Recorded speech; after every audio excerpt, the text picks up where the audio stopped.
of tear gas is illegal in war. This is according to multiple Geneva Conventions. Bet you didn't know there was more than one.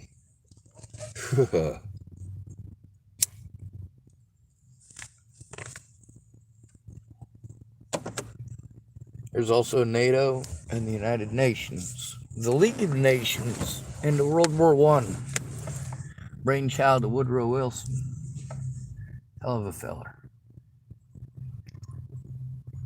Very religious. The HIMARS rocket. We're going to talk about that first. Is that what's on the front of this? No. What's on the front of this is an RPG-2. I believe that particular model is in Burma. Now I'm going to teach you something that I just learned from, well, of course, reading the side of one of my pipes. And also from measuring the ID and the OD. ID is inside diameter, OD is outside diameter.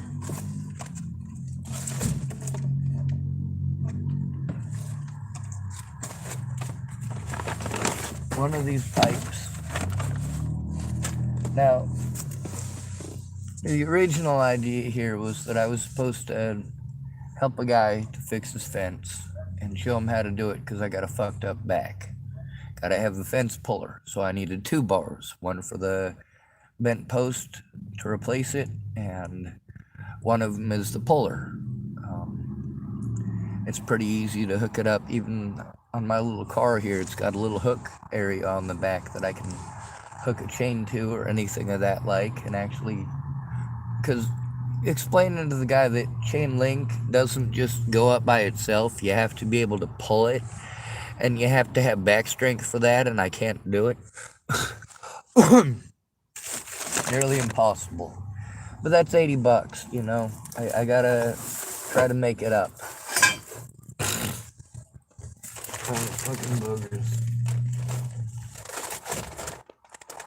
I got a guy who's gonna help me at 10, but until then I got plenty of time to explain some stuff, show some stuff. We'll start off with mammoth smoke, right? I have these in case of emergencies.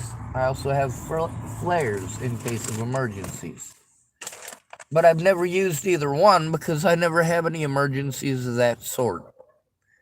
If I need to guide a guy in a helicopter down to exactly where a victim is so that they can strap him up and pull him up with a winch, I can do that with the smoke. I can't really safely do that with a flare.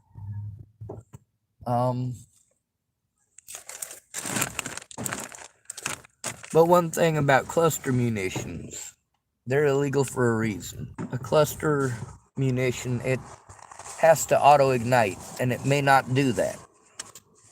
Whatever the ignition timer is on, sometimes it's a push button. Once you've pushed it into the stack, you can't depress the button.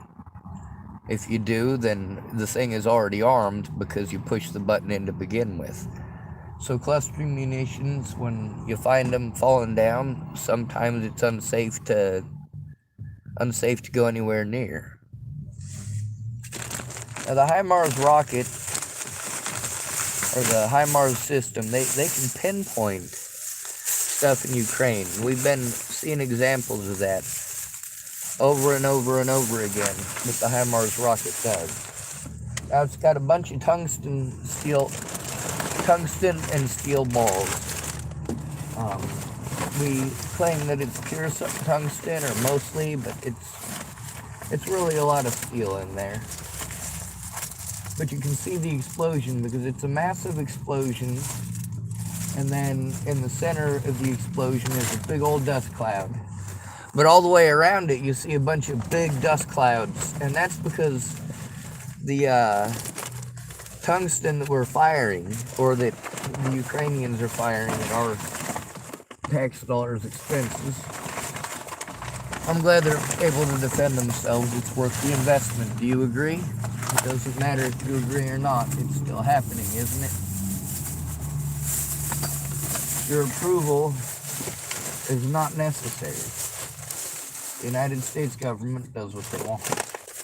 They'll sell what they want and do as they choose. Between Russia and Ukraine, I'm on Ukraine's side. Between the United States and Russia, I'm rooting for the Russians. That's because I see firsthand what it's like here in the United States, and how the United States and its people treat the most vulnerable of our society, very specifically the disabled, the homeless, and men. That's right. These are the most preyed upon of our society. Now, we don't use cluster munitions on ourselves, do we? Well, we do. A smoke grenade or a tear gas grenade, we use these against our own population, do we not? So you and I don't, but police do. A population doesn't need to be violent to be sprayed down with that stuff, or to have hoses turned on us. I've been a part of one violent demonstration, and it was not violent. There was zero violence from anyone but the police. And as far as the demonstration goes, we were in our legal rights to be on the sidewalk with our signs. We weren't hurting anybody, and we weren't shouting any hateful slogans. We were just there with our signs. Oh. I always try to get people actively involved in their community. And the homeless especially, because they're so likely to be victimized.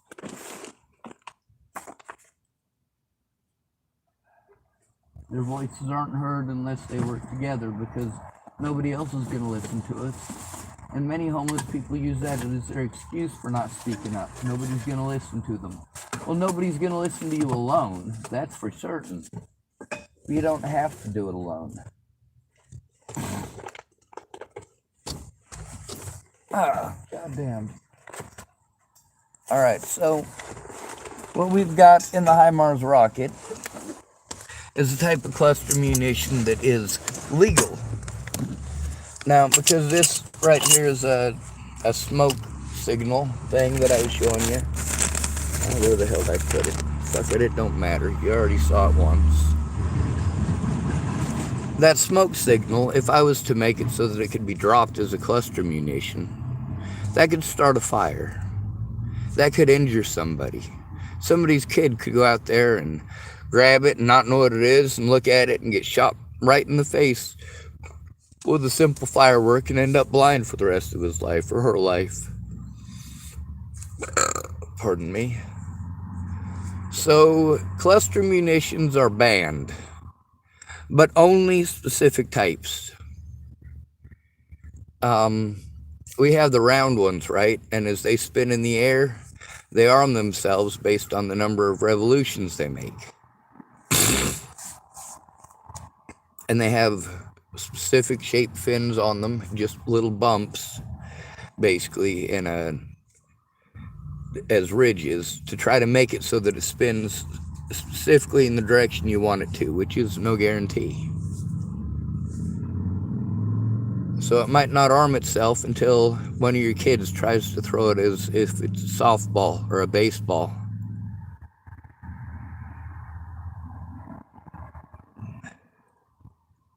They drop this stuff all over the place. Now, if you can imagine it like this corkscrew. You've got the tail fin assembly. This makes it so that it points in the direction you want it to. The casing drops off, usually in two pieces. And then inside, you've got a whole bunch of racks. Let's say each one of these coils is a rack full of cluster munitions. Now, that cluster munition falls off, but the rack itself also has weight to it, and it's going to hit the ground, so you want it to do something when it hits the ground too. A lot of people fill it with incendiaries, which is now illegal. Sort of. As we can see, the Russians are doing it and having no issues with it, and so are the Ukrainians. Alright, we can not be lying to ourselves here about the Ukrainians fighting a non-dirty war against the Russians who are only fighting a dirty war. No, these people are both fighting to win. These aren't Queensbury rules. This is, may the smartest man survive, or woman. May the most cunning. May the most devious. All's fair in love and war, they say. Then again, we've established rules for war, haven't we? We've been doing it for years.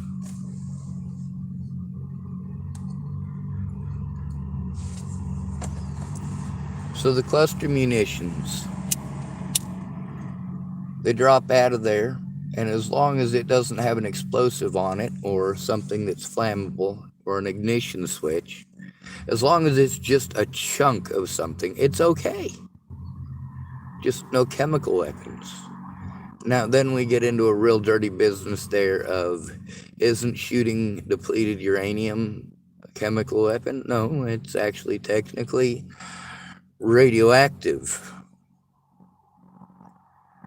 So, no, it's not really a chemical. So it's not really something that falls under that category. So it's not really technically able to be regulated.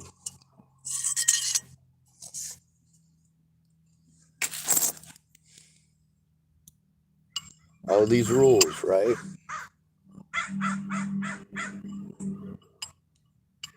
So many of them. You can't firebomb your own people. You can't firebomb other people's people. You are allowed to tear gas your own people. You just can't tear gas anyone else. You're allowed to irradiate your own people or irradiate an opponent or the land that they live on with depleted uranium shells. And of course, we got the HIMARS rocket. It's highly accurate, but it also fires out a whole shit ton of BBs. So, you know, that stuff goes through some pretty big equipment.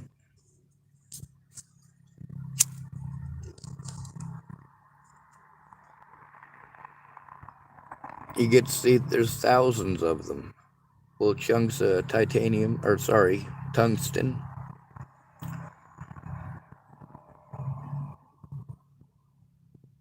It's anti-personnel, but it's heavy enough to go through a lot of lightly armored vehicles. Smash right through your engine block. They're going fast. These things aren't just trickling out of the sky like raindrops. These things are a solid chunk of metal that's going at a significant speed before it even separates from the warhead. Now, the warhead on a cluster of munitions, you're allowed to have, as long as it remains intact with the rest of the stuff that's part of the cluster munition, and the cluster is non-incendiary. So basically, having 10,000 BBs around a high explosive core and have it so that it's got a proximity fuse.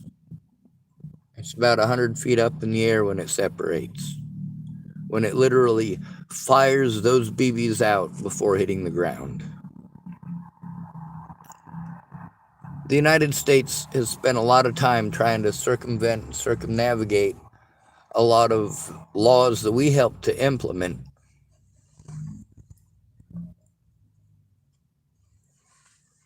A lot of the stuff that we're complaining about that Russia's dropping on Ukraine, there's a possibility the Ukrainians drop them on themselves.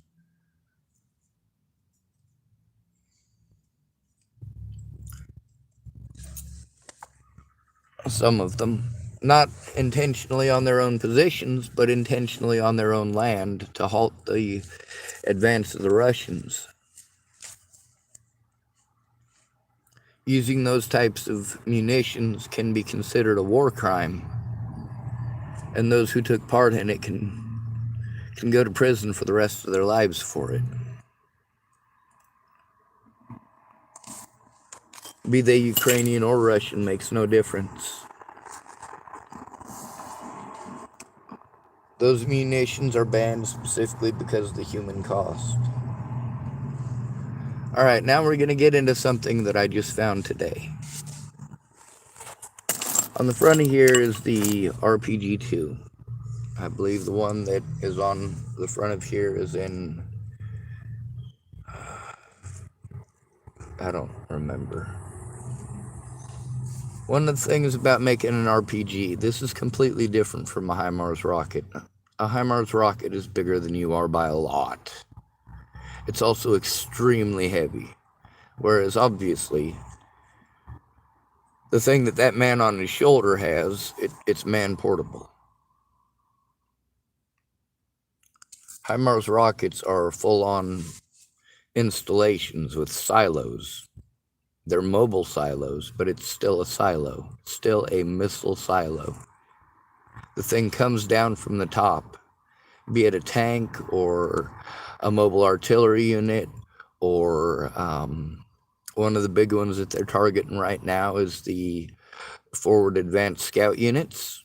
Those are extremely important to stop by whatever means possible. They're transferring electronic information back to Russia. So our HIMARS units are over there being used against Russian targets, the same way as the Russians and the Chinese filtered stuff in through the Korean War and through the Vietnam War, and of course the, what do they call it, the Ghost War or the Secret War in Laos and Cambodia during the Vietnam War. We've also got the Second Afghani War, fully supported by Russia. We also have our own history in the Western world of doing the exact same thing to Russia. Sure, we won't fight in Afghanistan in the 80s, but what we will do is finance the Afghanis so that we can test our new toys, huh? We give them the in-law rocket, they throw it away and go back to the RPG. Why do they go back to the RPG-7? Because it's simple, ammunition is cheap, they can manufacture a lot of the components themselves. For a lot of these places, the only part that they actually buy is the accelerator motor.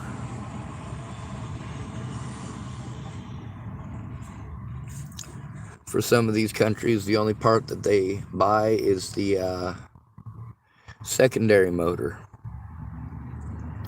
And for some countries like Laos, Cambodia, Burma, for a lot of these countries, manufacture of the RPG-2 was extremely important. And that also remains true in the Vietnam War.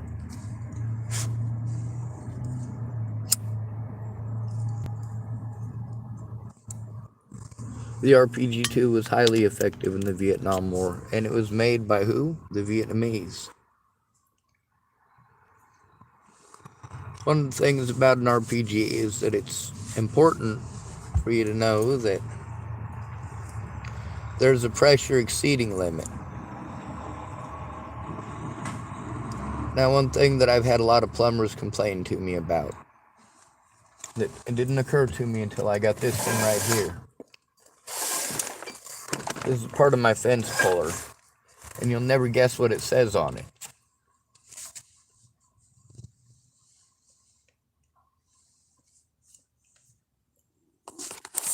It says, we'll make sure that we can put this close enough that you can read it.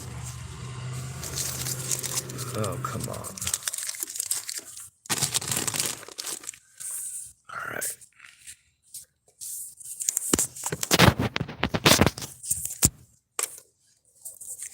It says 300 psi. Tested to 1200 psi. Now it also says Vietnam, NSF. There's no, oh, another thing that's important to note. If you look inside of there, it's not a telescopic pipe. That's pretty important for having an RPG. It has to be seamless.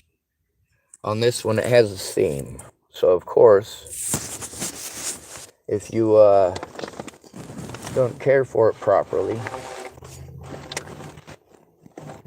you could end up getting yourself harmed or someone else, because there are certain things that are going to be more than 1200 psi. An RPG is one of them. Now that says Vietnam on it. It was made in Vietnam. It's also a 40 millimeter inside diameter. They also made them and used them in Vietnam out of those pipes, which means that for the most part the pressure doesn't exceed, well, it says that it's tested to 1200 psi. Now, will my stuff take one? No, I don't have a reamer. When they cut the pipe, the way that they cut it, it leaves a seam. That seam pushes the metal. The metal walls are straight on the sides, right? And as soon as you cut it, what it does is it pushes it in a little bit. And you have to have a reamer to ream that out, or nothing's going in there. But also, it's zinc coated. That's important to make it so that it's rust resistant. But if you heat up zinc, it turns yellow, and it also becomes a toxin. You don't want to be anywhere near that. Just the same, they still made them and still use them. Now, before you go, oh, Sean, you're trying to talk us into making stuff that goes boom. Oh, no. Like I said, this is not seamless pipe.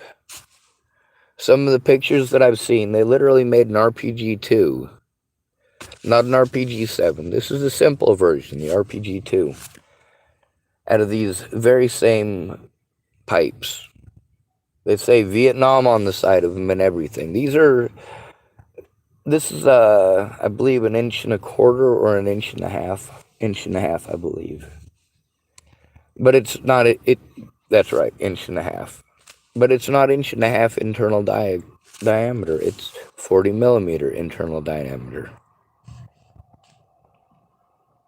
All the other pipes seem to be the right size, the size that they're advertised. This one in specific, though, it's the same size as an RPG-2. Same exact size, 40 millimeter across. It's slightly over 1/2 inch internal diameter. It's got a wall that is extremely thick. I think that's part of the reason why they've used them as seamless, as if they were seamless, because it's got a thicker wall. It must be stronger. No. Here's the thing, is that where the seam is, it's called seam welded. See, they take basically what equates to a flat piece of metal, and they put it through a machine that slowly curls it over into itself, and then it's welded. Now that weld creates a seam where it's a different temperature than the rest of the metal around it, and it makes it so that there's a weak point on either side of that weld.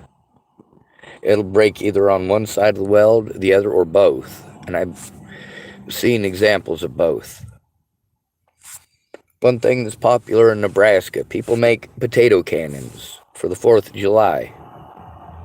Now, if you only load in one firework, it's really not a problem. If you've got artillery shells and you want to fire them out of a tube that's 5 feet long instead of just the factory cardboard one that lights on fire sometimes or falls over and launches it at you and everybody at the picnic table. Yeah, I've literally seen them bounce. I've made one on accident, made one bounce off of a sign because it went to fire, but right before it went to fire, it fell over and shot the sign down the street. Artillery shell, not a military one.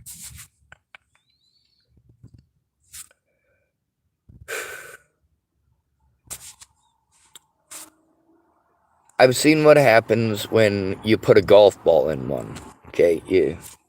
4th of July, they do all sorts of crazy stuff. Nowadays, they don't do it the way they did back when I first moved to Nebraska. Back when I first moved to Nebraska, people would launch golf balls out of those. Apparently, there was somebody got a golf ball through their window in like Lincoln or Omaha or something, and now it's like really illegal.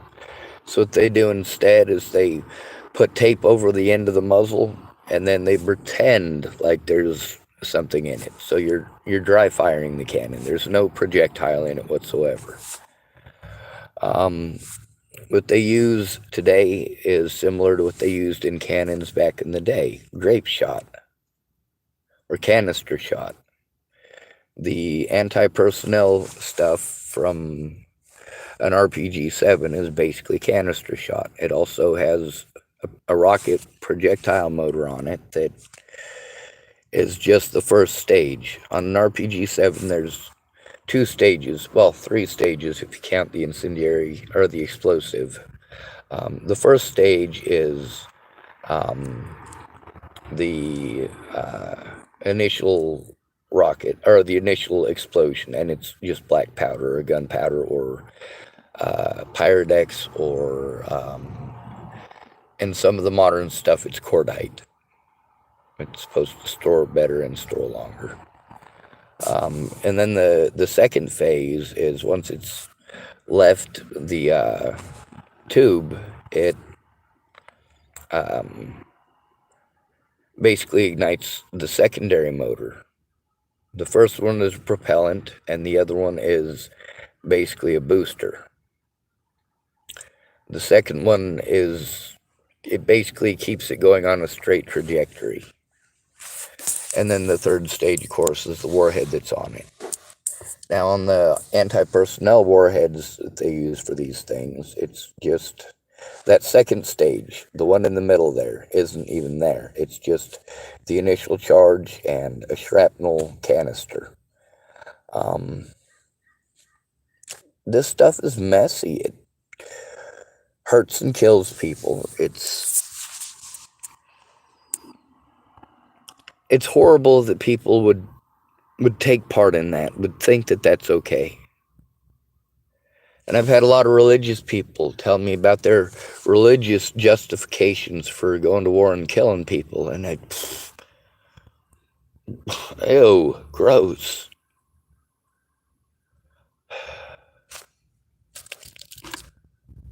I've seen what happens if your golf ball sticks. It blows up your tube.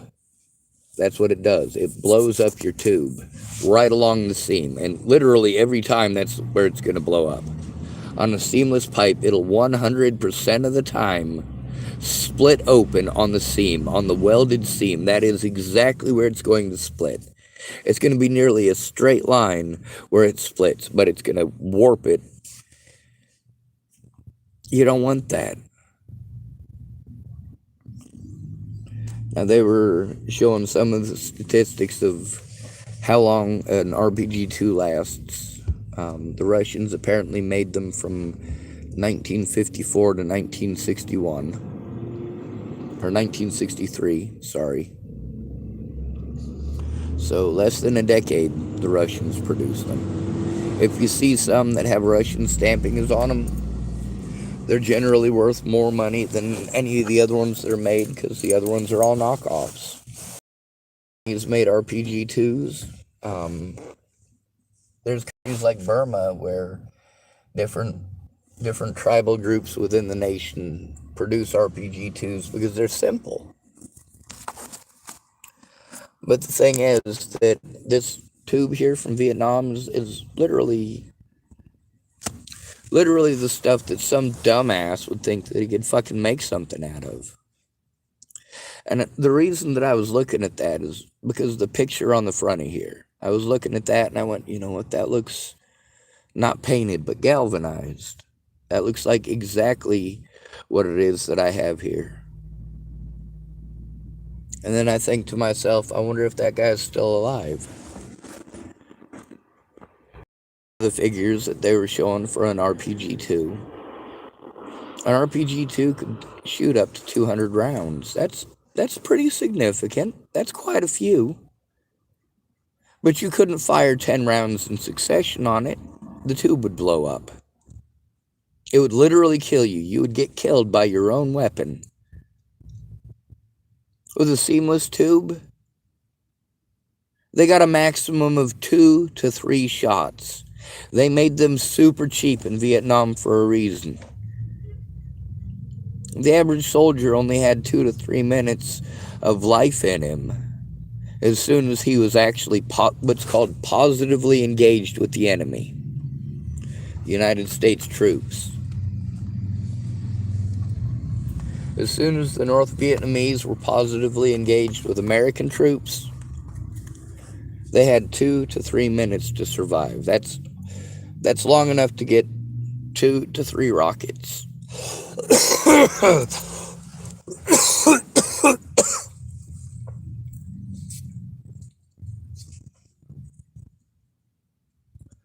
They also spray painted the outside of their RPG-2s. That's one of the things that they felt was important, was making sure that it didn't absolutely explode in the user's face. That's part of the reason for it being galvanized.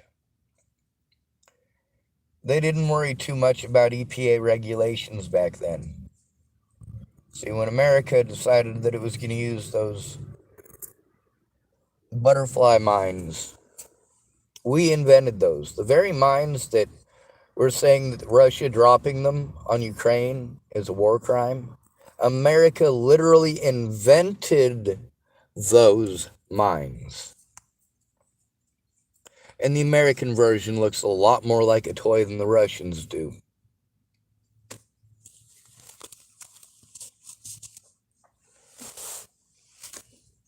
Now, there's some other stuff I was trying to show you. I suppose I could explain with this tube how a bunker buster bomb works. You take a really big fucking howitzer. You get rid of all of the threading that's on the inside of the rifled barrel, so it's not rifled anymore, and you fill it with explosives with a rocket on the back so that it makes it go even faster.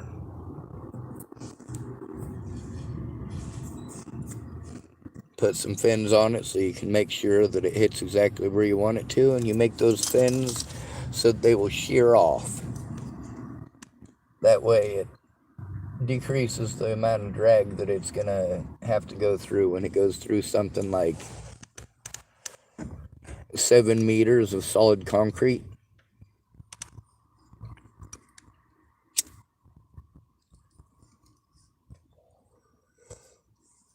Steel reinforced concrete. The HIMARS rocket isn't quite like that. In the HIMARS rocket, it basically has, instead of a warhead that blows up a second or so after it hits the ground, because you want it to penetrate if it's a bunker buster. That's the one made out of the howitzer. They weld a really, really, really thick steel chunk on the front of it.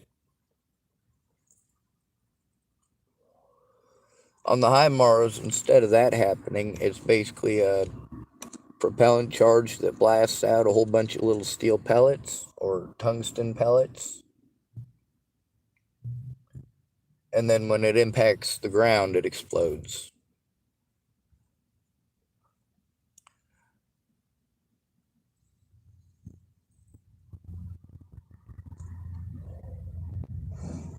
The United States has guided munitions that we can fire out of our artillery.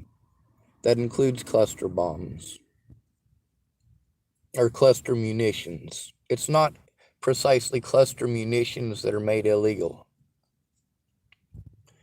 It's the cluster bombs, the bomblets themselves. If it's a bomblet instead of a solid chunk of metal, then it becomes illegal by international law. However, you are allowed to target civilians in your own country with certain munitions. Using lethal munitions is frowned upon or looked down upon.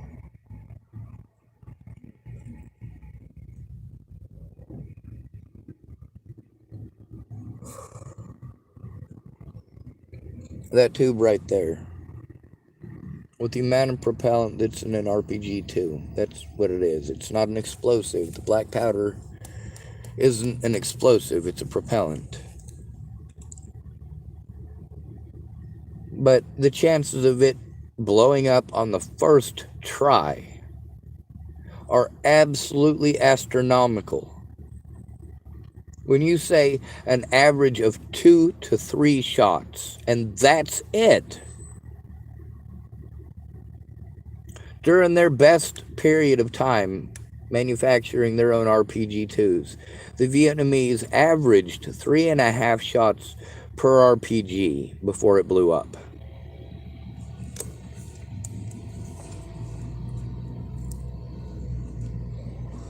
Now, when you consider some of those Vietnamese had theirs throughout the entire war, and because it heated up and cooled down so many times, it basically did what's called softening, or what's the other word that it uses? Basically, the heating of the metal and the cooling off, it helps to make the metal so that it's similar to the same density, whereas a seam weld heats up just one area a whole lot more than the rest of it, and you really have to soften the metal and case harden it in order for it to be long lasting. So over time, if you get one that you fired a few times but not in rapid succession, it might make itself last longer. But the thing is, that's during their best year. 3.5 shots per each. Now, of course, this tube here is actually 40 millimeter and not 1.5 inches. That means it's a slightly larger diameter than it's supposed to be. It means that it is the right side, that if I was to have a reamer, I could make it so that it could actually take an RPG-2 round. Now, what stops it and prevents that from happening is the coating that prevents it from rusting, because that coating, as you can see, is on the inside as well as the outside.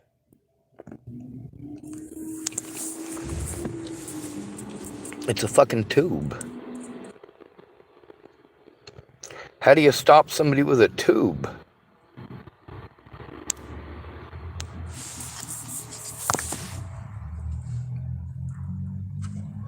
How do you regulate a tube? This is one of the things that a lot of firearms experts argue, is that, hey, you know what? Historically, if you tell people they can't have guns, they'll make their own. It'll be crude, it'll be nasty, and it might hurt the wrong people. It might not harm the people it's intended to. A lot of where the IRA, the Irish Republican Army, got in trouble with their own people is when they accidentally targeted their own people. They didn't know those people were going to be there. When you plant a roadside bomb, you don't get to decide whether it's the United States Army that drives by, or the special police that drive by, or a Nazi caravan that drives by, or a family of fucking 6 on holiday or vacation, depending on what nation you're in. You call it something different. Firebombs. These are structured. That means that there are certain rules and regulations that go along with war, with who you're allowed to target and what you have to do before you target a region. Before you target a civilian area, you have to allow the civilians the chance or opportunity to leave, to vacate the area. Non-combatants must be given the opportunity to leave. You cannot besiege the way that they besieged Leningrad, Stalingrad, or many of the German population centers. You're not allowed to do that anymore. And no more unrestricted civilian ship targeting either.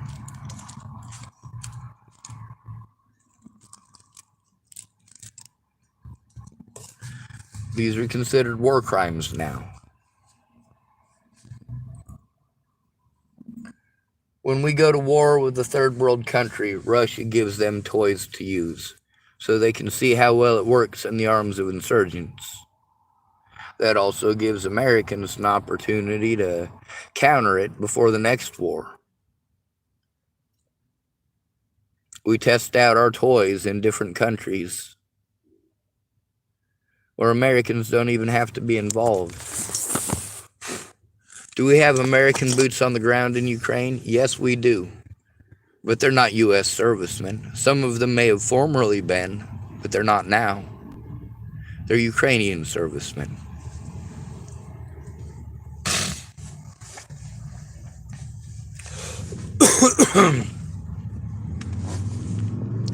My purpose in showing this stuff isn't to show you how cool it is, or to explain to you how cool it is, or how great an idea it is. It's to show you that they're bad ideas.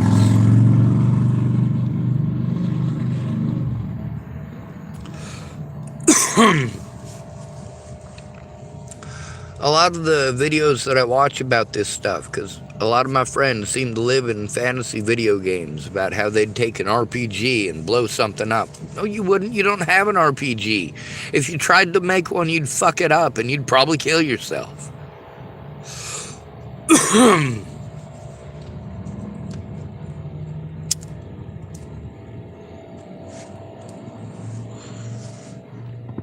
When you've got a 30% casualty rate from your own weapon going off, that's not the Vietnam War. In the Vietnam War, it was even higher than that. Of the people who carried the RPG, the RPG-2, and the RPG-7 had much higher rates of death because of their own weapons, because of tripping and losing the cap, or because they jumped off of something pretty high and it got the little piece in the nose jolted. Armed the damn thing and it blew up.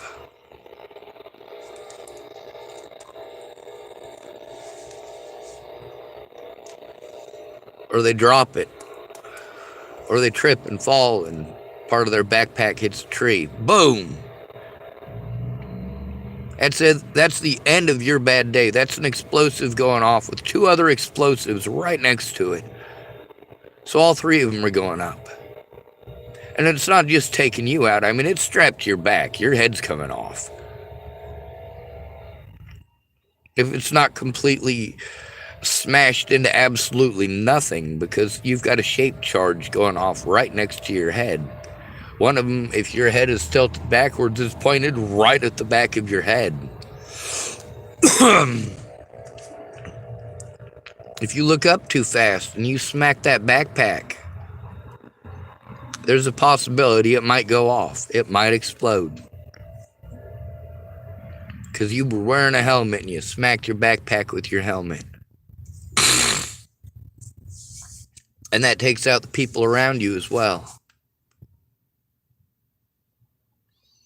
If you try to make an RPG-2 or an RPG-7 out of this type of tubing, I'm going to tell you, first of all, that I've seen RPG-7s that were made out of household tubing.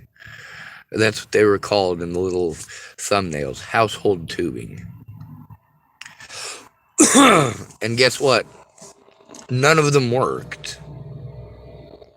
None of them worked. All of them were hazardous to the users. One of the sites that of course, you're looking up injuries and explosions, shit that you literally cannot show on Facebook or YouTube.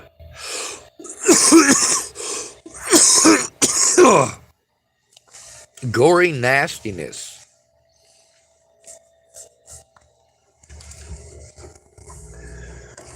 There's one of them, it shows a picture of this guy's feet. It's just his feet. Nothing else left of the guy. Just his feet. Ugh.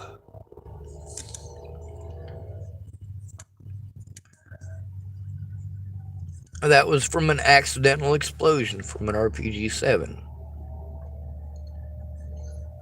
That means that the explosive head, the heat charge that he had, high explosive anti-tank, it means that when he smacked the tip of it, it blew up on him. But that was with an actual RPG-7. The Vietnamese could make an RPG-2 a lot easier, a lot quicker.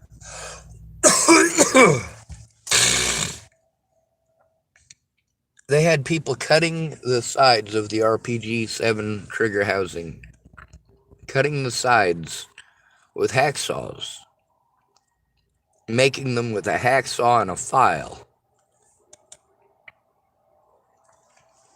They did the same thing in Afghanistan and continue to do that in Afghanistan. 30% of the parts on the RPGs in Afghanistan were made by Afghanis.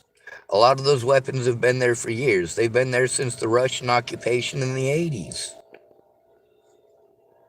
They were there before that, and a lot of the, what do they call them? Not the Camel Wars, shit, I'm trying to remember it.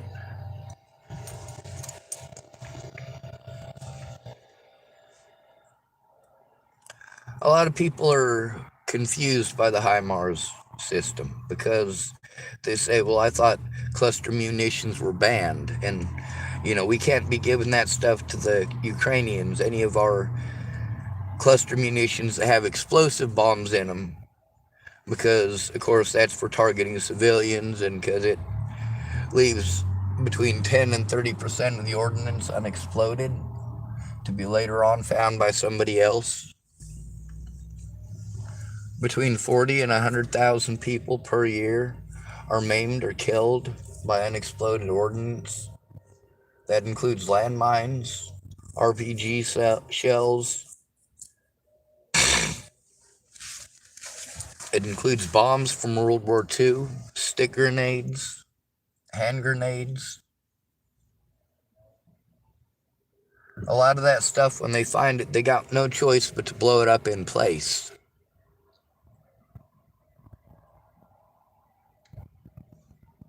You can't move it, it's too volatile. Some of the stuff from World War II, especially American, if you find it, they say not to touch it and to vacate the premises immediately. Contact the authorities only after you have vacated the premises. Because it's got white phosphorus in it. Willie Pete.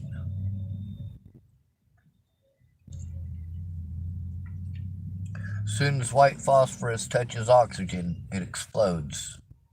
Or it ignites.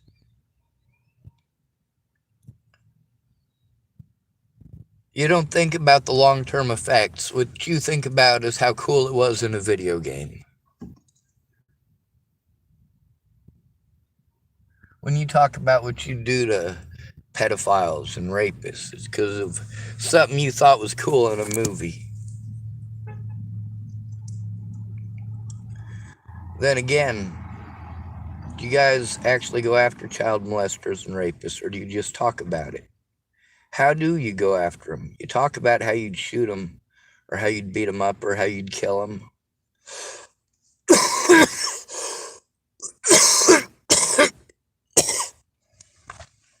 But then you don't, because they're protected. So you just take it out on a homeless person. It's America, why not? Nobody else cares, right? If nobody else cares, it must be okay. Who cares that it's illegal if the cops don't care that it's illegal? Who cares if it's against the law to target someone who's called, quote-unquote, mentally ill? So what if it's illegal to target them? The cops target them all the time.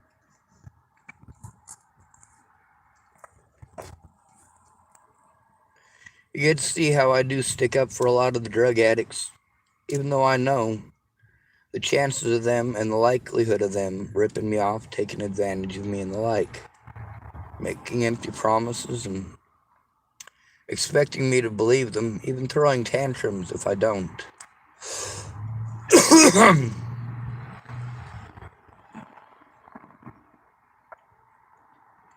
But you also get to see how my predators wanted to pretend that I was some sort of a drug addict. You've heard dozens of people who know me personally, who know I don't do drugs, many of them admitting that they do drugs.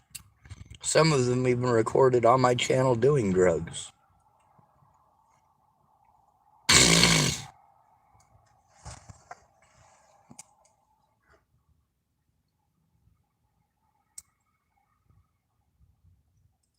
Here in Tillamook, it's not any cleaner than anywhere else in the country. Just a different set of drugs. In Chapel, Nebraska, fentanyl ain't hit yet. Not real heavy. Here in Tillamook, they have overdoses every single day.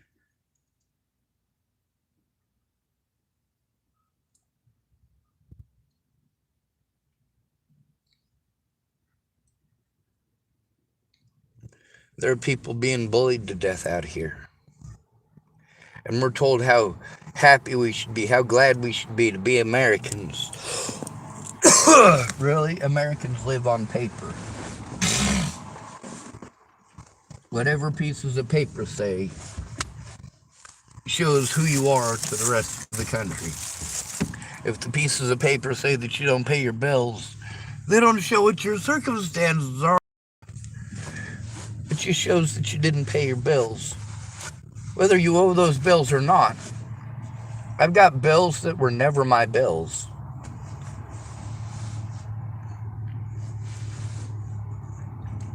Damages my credit. That damages my ability to get a rental anywhere. With somebody like Jamie, she's pretty. She could bat her eyes and people would just take her in. Or help her move. Or throw down a down payment on her getting a new apartment. For someone like me, I have to depend on my disability money to do that. It also sucks because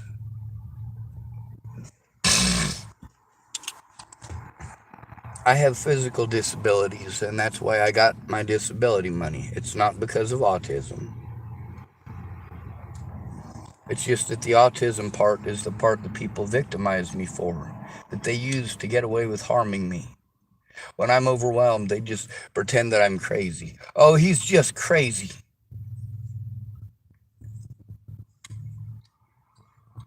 Oh, look, Sean loves guns. Sean loves explosives.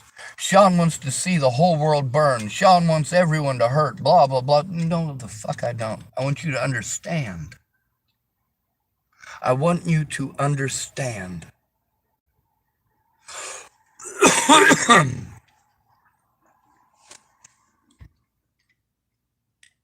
Y'all, there's videos on YouTube that show people dying, but because it is an RPG that they die from, the smoke stops you from seeing the pieces of their body.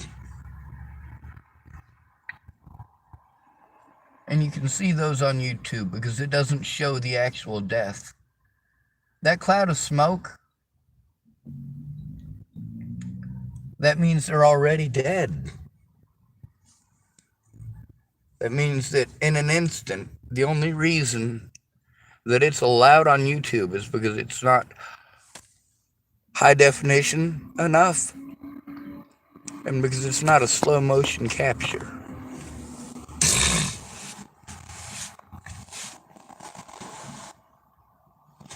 A slow motion capture is thousands, if not tens of thousands of frames per second or more. Whereas your camera's gonna capture at most 60 frames per second. And those videos, they're shared so much and so often. People type, man, that is so cool. You got what you deserved. Good, how you doing? Is it 10? Yeah, it's close. I have to go take a drug test. All right. Yeah. I just look like I smoke way too much pot. So I told her I didn't smoke pot, that I only ate brownies, but she didn't really appreciate my sense of humor like you do. So yeah, she was like, "Well, you wouldn't mind taking a drug test, would you?" I'm like, "Well, I just ate like 3 or 4 brownies before I came in for the interview, but yeah, why not? I'll be fine. I drink at lunch. So what time you gotta go do that? Right now, I'm going to jump on the 10 o'clock blue bus. So I'll probably... Who knows how long it'll take me. I'm gonna go over there and... Should I just go park over at the library and wait for you to come back? Or? Yeah. All right. If you want to. That'll work. If it takes too long, don't worry about it. I mean, I guess... Yeah. I gotta get the work done. I do have a little bit more money I can pull out of the bank. That way I can pay for the help too. I don't want you to... Oh, no, I'm not worried about that. I just wanted to let you know that instead of just not showing up, Thank you for that, by the way. Huh? Thank you for having that much respect for me. Most people don't. Yeah. I get it. It's okay. These fucking things right here. I can't give you a time because I don't know how many people are going to be in front of me, or how long they actually take, or if they can even find a phlebotomist. I can usually hit my vein better than they can. So she wants to do it. Oh my God! See, just don't say any of that stuff in there. My God, they're gonna test you for everything. You're gonna get poked and prodded, and there's nothing in you. Right. You're just doing that because you wanted to run your mouth like a perverted old man. That's what I get.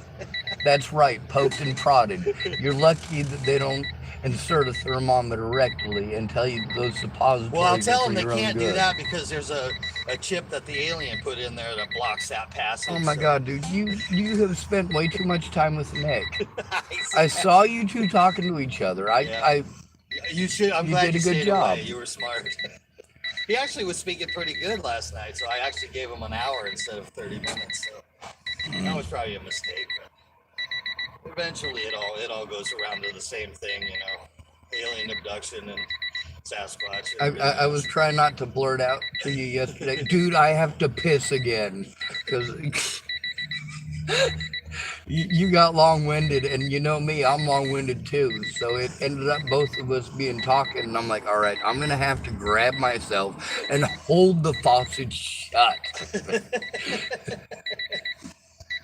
All right, well, I'll catch you when I catch you. Hopefully it'll be shorter than longer. Yeah, I figure for a piss test in a small town, you might be there for up to an hour, and it'll probably take 30 minutes on the bus to get there and back, including waiting time. So probably about 2.5 hours, just in case of fuck ups, or having to wait on a professional to show up because somebody's an idiot. Oh yeah, for sure. I can tell if they're professionals by the way they hold. Do you know that nurses, out of all professions, nurses are the most likely ones to be addicted to methamphetamines? 12 to 14-hour shifts. Adios.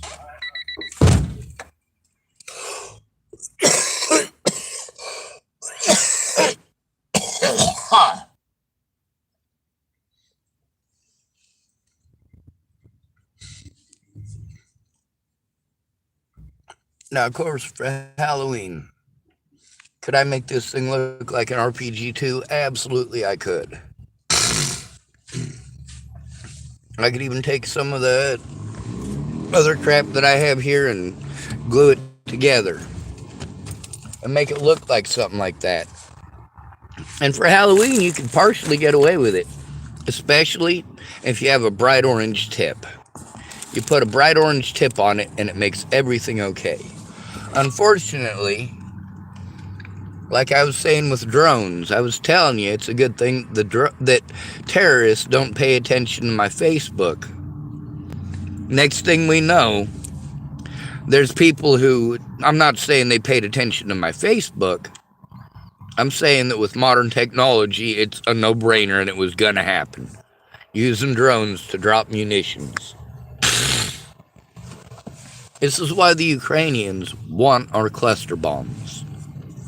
960 bomblets. Each one of them able to basically make sure that it's pointed straight down. What they want to do is they want to attach them to the drones that they've got and drop those clusters. But drop just the individual bomblets instead of a whole cluster.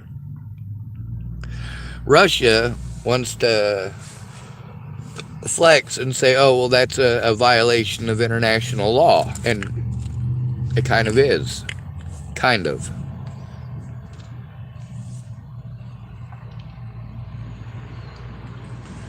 Now let me show you something. You see this? This is 30 millimeter. You see this? This is 40 millimeter. Minus the edge flange on the back. Now, because of the way these are made, because of the type of plastic it is, and because it flares out here, that'll actually push in if you push it into a pipe. But it won't push into an RPG tube. And why is that? That flange. An RPG tube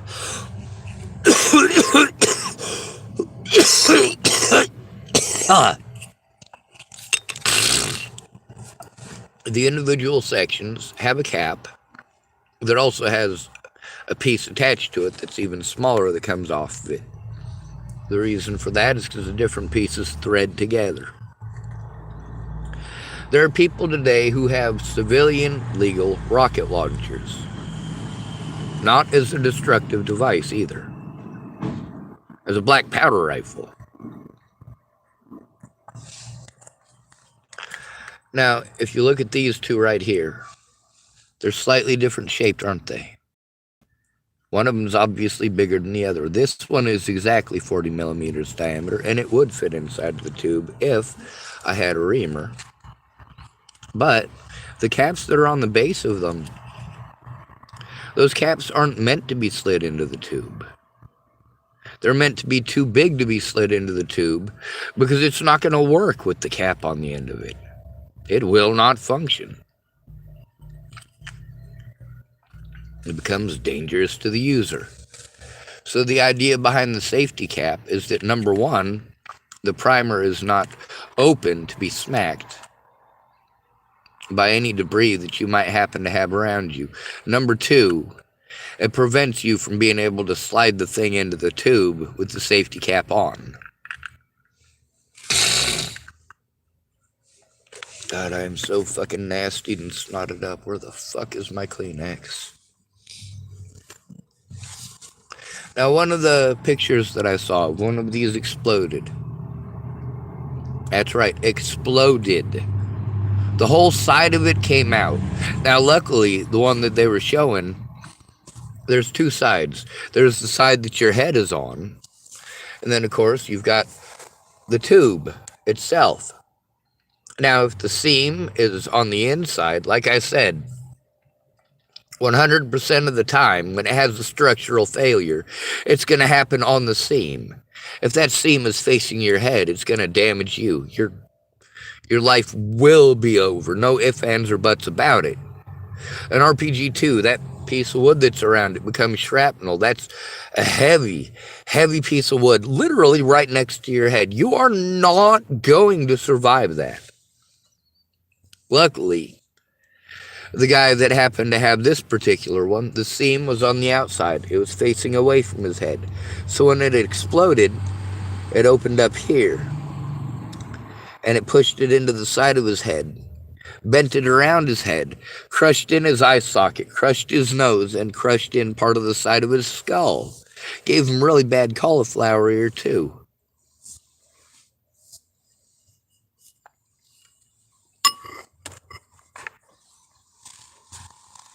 But when it was showing the tube, it's the same exact tube.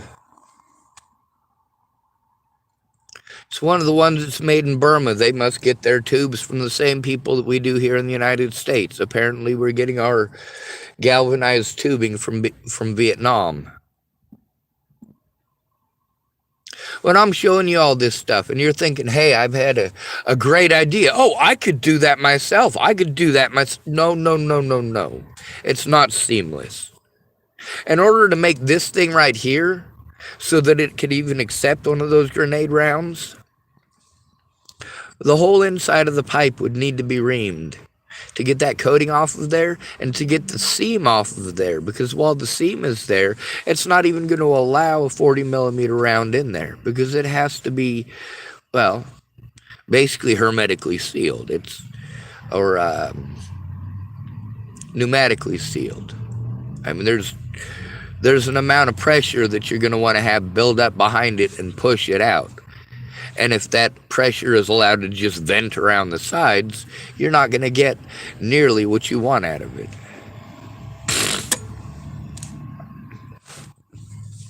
So it's a lot of work. Also, if you're going to take the time to try to make a Halloween costume with something like that, don't do it with metal. Come on now. Be smart. If you're too lazy to paint a piece of white PVC, get some of the black PVC. Paint it if you want. But make sure that you put an orange tip on it, even if it's just a Gatorade cap. Or a bright red one, like a Coca-Cola cap. Make sure that it's clearly visible and marked with bright orange paint on the tip of it. Make sure that you don't get yourself shot for looking like a terrorist. I remember in Boulder, Colorado, a lot of people thought for Halloween that it would be a great idea to dress up as American soldiers, and a whole bunch of them decided it was a good idea to dress up as the Taliban. There's even a few fights over that.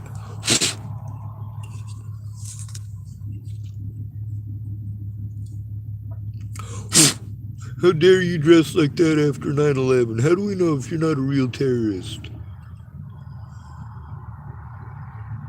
Targets of opportunity, right? If terrorists knew how excited Americans get about Halloween, how they could literally march into the United States dressed as if they're still in Afghanistan or Kuwait or United Arab Emirates or Saudi Arabia, and still fit in, even in their native garb. But why would you do that? When in Rome, do as the Romans do. Why not exchange your turban for a baseball cap? Chicago Cubs, right?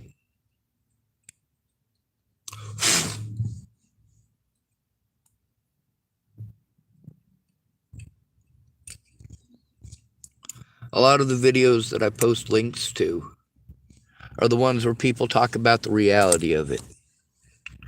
That guy who has a channel called Val Gear, he talks about the reality of that stuff. He talks about the reality of using it in combat, why it's used, how it's used, what works, what doesn't.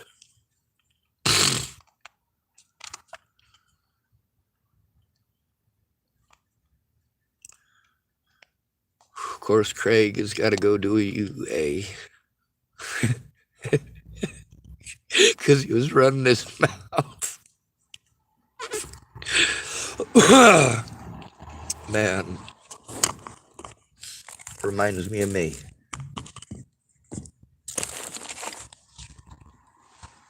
This is 20 millimeters. This is about the size of a Coca-Cola cap. Coca-Cola caps come in red. A lot of Mountain Dew caps will come in either green or orange, depending on which one you get. This orange is good enough. This is 30 millimeter. This is 40 millimeter. They're both Gatorade. This one is thinner. It's almost translucent. This one is thicker. It's a thicker plastic. It also has a different interior. I picked these up because they're all over the place. When you take the soda to the soda machine to exchange it, or the soda bottles, sorry, they don't want the caps on it. Now, well, it's just simple matches. And the strikers, you can literally take these. One fits inside of the other. You can literally take these and make a mine out of it, similar to the, God, what, the M14 mine, I believe it is. The toe poppers. They won't kill you. They'll just render you immobile. And because it's plastic, and because there is so little metal in a matchstick head, it's not even detectable with a landmine or with a metal detector. And they're doing a lot of homemade munitions over there, which means that they don't have a lot of the fail-safes that some of our munitions have. Like, let's say you rig a house with a whole bunch of improvised explosives with the intention of, once the Russians come in, they'll mess around in the house and get themselves blown up. Well, it just so happens that right after you set all that stuff up and you go to set up your ambush, on your way to your spot, you get shot. Maybe you survive and you get evacuated. Maybe you're able to tell someone about the house being rigged to blow. Maybe not. Maybe you get shot and it kills you. Maybe the Russians are held at that point, though, or they just don't go into the house, don't bother checking literally everything that's in there.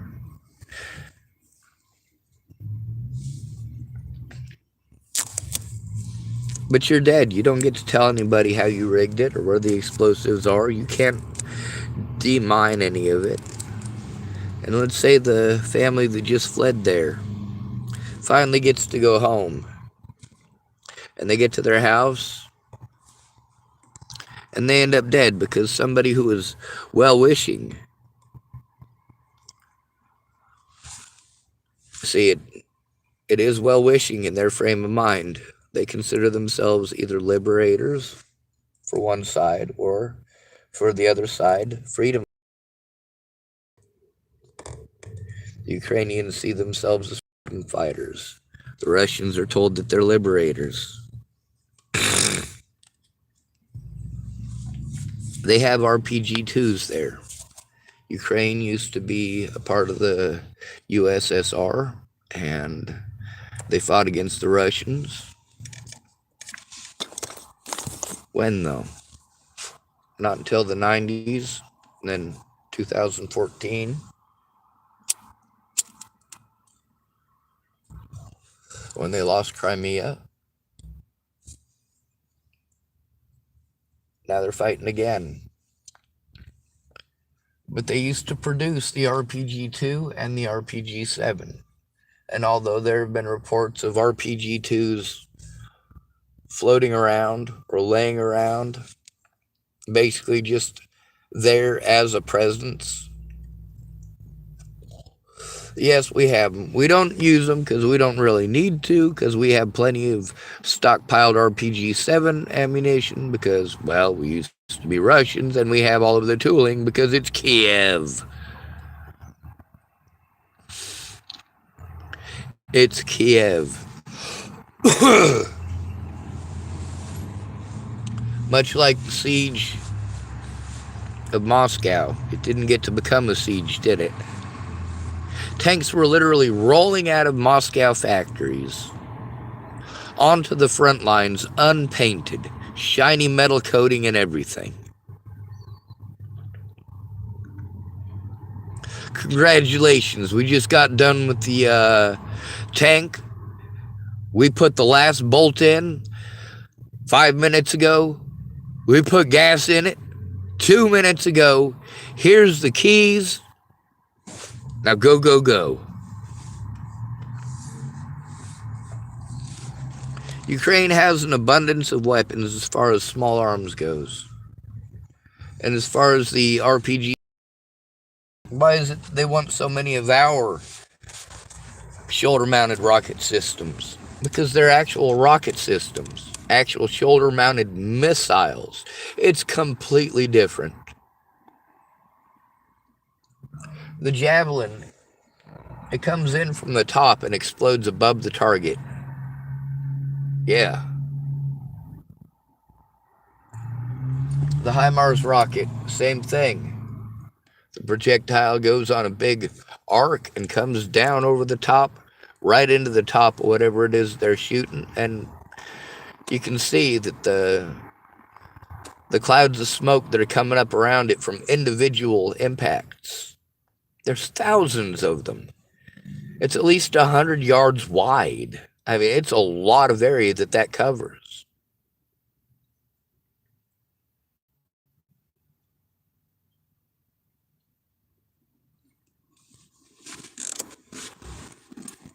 When people are talking about fighting back against the government, well, first of all, you're not fighting back, and second of all, you've got small arms to do it with. Third of all, the stuff that you saw in video games and movies, you got to understand that that's video games and movies. It's not real life. In real life, it's not the fucking aliens who did it. In real life, the Illuminati doesn't give a fuck about you. In real life, the CIA is not pointing a fucking death ray at you or some mind-altering brainwave ray or any of that other crazy crap.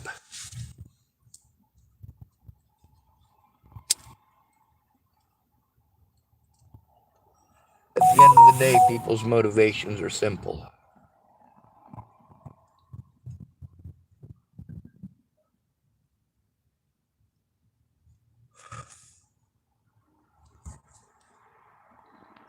When I show you all the sugar rocket videos, which ones do I choose to share? The ones that show that it's dangerous. When the King of Random had his sugar rocket video, the R Candy video, you get to see that in that video, one of those things that he stuffed full of rocket propellant exploded. Sugar rockets are prone to this. When it comes to black powder charges, yeah, you could feasibly do so, but it's a lot of fucking work. If you're going to do a lot of work like that, and you have to buy a lathe, a huge lathe, because you're talking about like 37.86 inches long. We're talking about like 119 millimeters.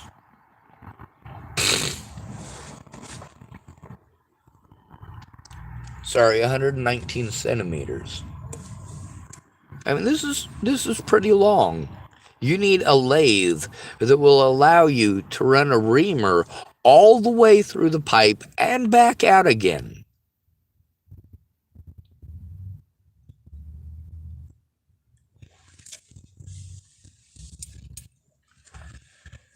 Then you have to oil it. You have to have a round so that you can make sure that everything lines up before you install the trigger setup. Now you got different types of trigger setups that are options. You can probably learn in about 10 minutes nearly 30 different options for trigger setups for basically a tube, including no grip whatsoever, including using the sight as the trigger mechanism or the cocking mechanism.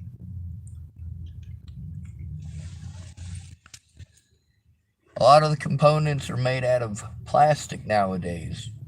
You can build a lot of the parts out of a fucking coat hanger and make them so they're a lot more structurally stable. A lot of the hinges can be made with coat hangers.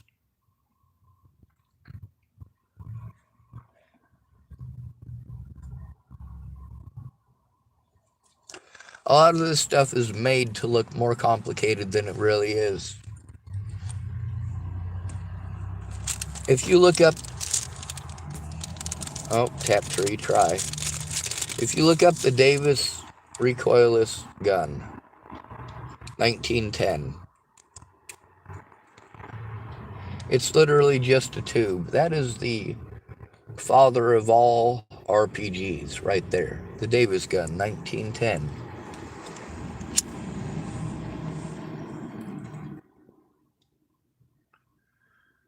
When I show the prig, I show that, yeah, people can make this stuff themselves, but you need to pick the right materials. And nearly all of these people who decide to get into these projects and build it for themselves, well, the ones who didn't blow themselves up were able to show it.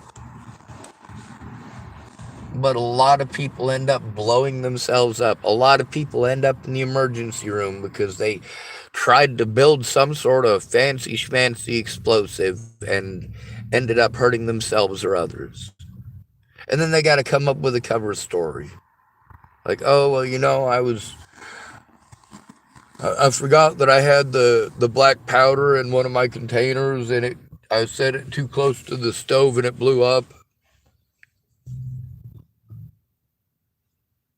So we end up with a lot of people who have accidents of misplacing things, when in reality, they pulled a fucking dumbass and got lucky that they survived.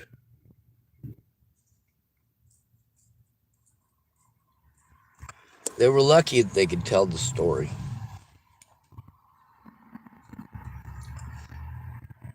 There's a lot of stuff that you can do as a civilian,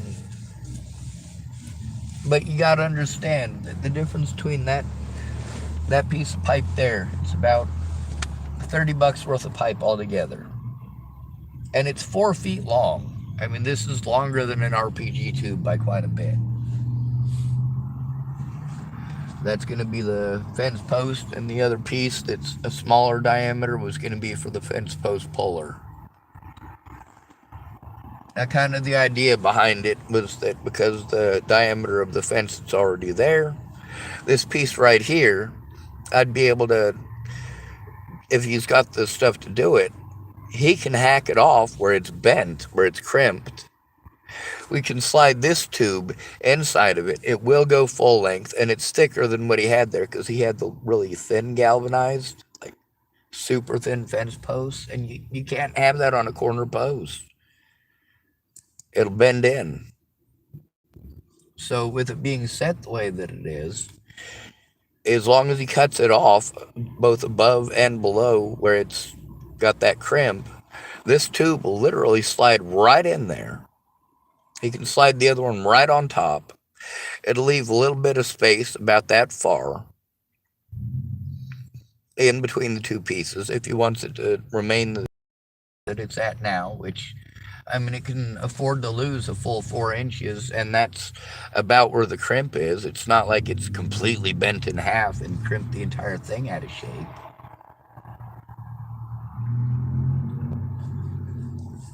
And I got 2 pieces that I'd be putting around the smaller bar and then tying them in place, and that way they can be used as the fence puller, so you can pull the chain link once the fence is back in place. And this stuff is thick enough that it'll slide in there. For that job, it'll work. For an RPG, you're going to the side of your head out, or you're going to cave in the side of your head, depending on where the seam is, or it's going to come crashing down into your shoulder, or it's going to blow a hole through your shoulder. And that's one of the things about metal stress. You end up with microfractures along the seam every time you administer stress to any portion of it. Every time that you heat it up and cool it down, you are creating more chances of those stress fractures coming completely undone. And the moment you put something in there like an explosive, well, you do have to worry about your life and those around you. The point here is not to encourage you to be dumbasses, all right? The purpose here is to explain to you that, between trying to mass produce pieces of shit that are going to get people killed, if you want an RPG 7, you can buy one. If you want to make your own and you're not allowed to buy one, there's probably a reason you're not allowed to buy one. There's probably a reason that you can't get the tax stamp.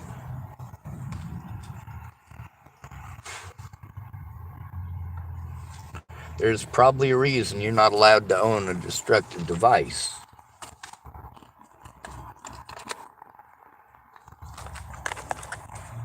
But as long as it's not a military design, and as long as the pieces don't screw together, you can put a black powder charge in there and then put a solid shot on the other end of it, or a whole bunch of non explosive solid shot munitions and use it as a shotgun.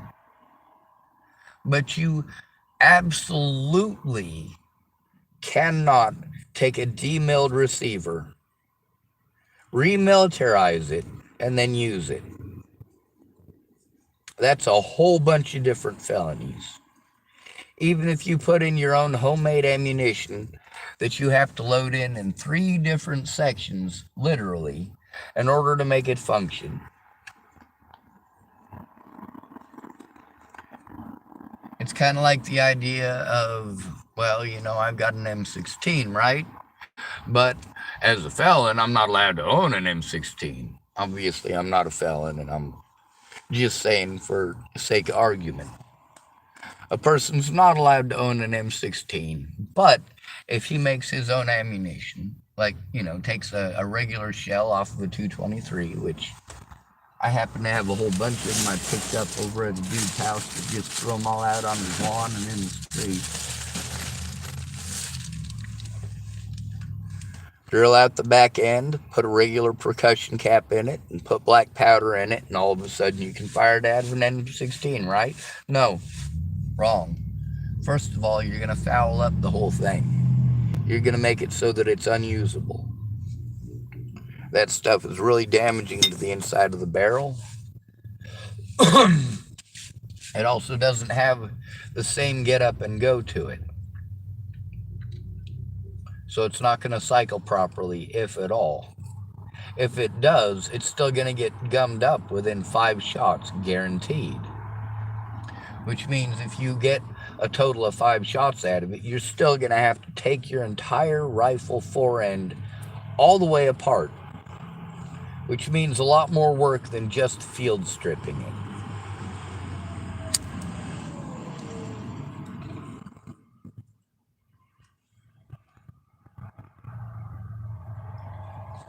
There are some items that do fire 50 calibers that are converted that way.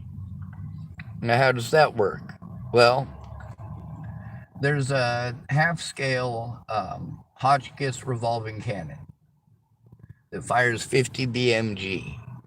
That's Browning machine gun. However, it's made specifically to fire black powder 50 BMG. That means that they don't have cordite inside of the casings like on a regular 50 cal. It means that they don't have high energy propellants like the flakes that hand loaders use.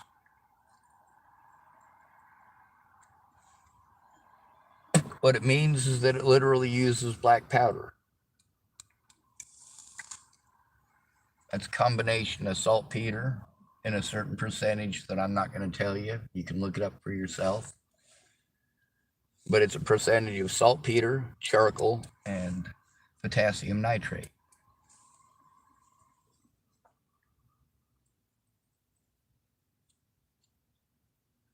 Black powder is completely different. A felon can own black powder. A felon can own a black powder rifle. A felon cannot own a modern firearm that fires modern propellants with a modern bullet. That's where we get all these arguments over our laws versus other people's laws versus international laws versus, hey, sure, the international laws are being broken here every day in the United States, the country that initiated most of these referendums, initiated the need for something like the League of Nations or the United Nations or NATO.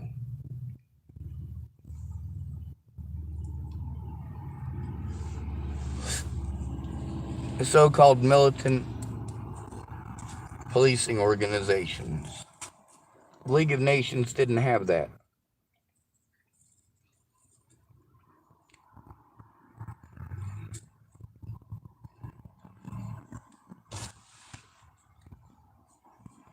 for me, I have to hurry up and wait on others. This gentleman, I gotta wait on him as long as it takes because I have no one else to help. Also, as late in the day as it'll be by the time he's ready to go, we'll only have a few hours to work before it gets dark.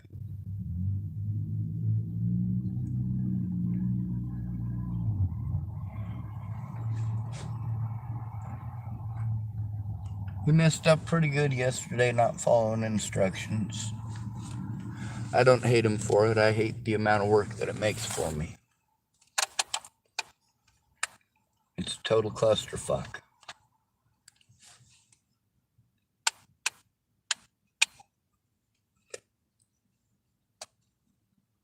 Here's a strobe light.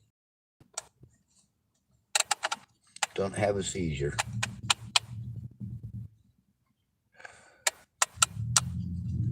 I do invest in defensive measures. But by defensive measures, I don't mean a firearm. I don't mean a gun. I don't mean an RPG. An RPG is overkill, first of all. Second of all, it's unwieldy. Nobody's going to stop and wait for you to load up an RPG.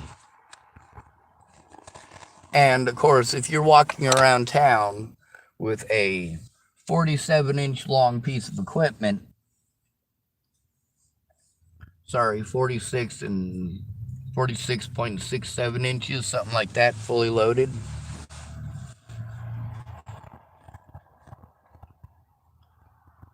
Almost 48 inches, pretty close to 4 feet long, with a big old green bulb on the end that everyone is going to recognize from nearly every action movie that has been made since the 1970s. Did Rambo use a bazooka, or did Rambo use an RPG-7? He used an RPG-7. Why are so many nations around the world still making RPG-2s when the Russians made them for less than 10 years and never made any more of them? Well, the reason is simple. It's a lot easier to make than an RPG-7. If you don't care about your population and you only care about power, you can make stuff that is more hazardous to the user than it is to the enemy. Because you know what? Yeah, maybe only 2 out of 3 of these things will hit its intended target. But you've got more bodies to throw at it than they do. That's what's called a war of attrition. When the Chinese sent literally hundreds of thousands of people to their deaths in just a couple of battles, trying to do the old-fashioned World War I charging at the enemy thing, yeah, it ended up ultimately being a temporary ceasefire. That's right, we're still at war with Korea. Have been since the 1950s.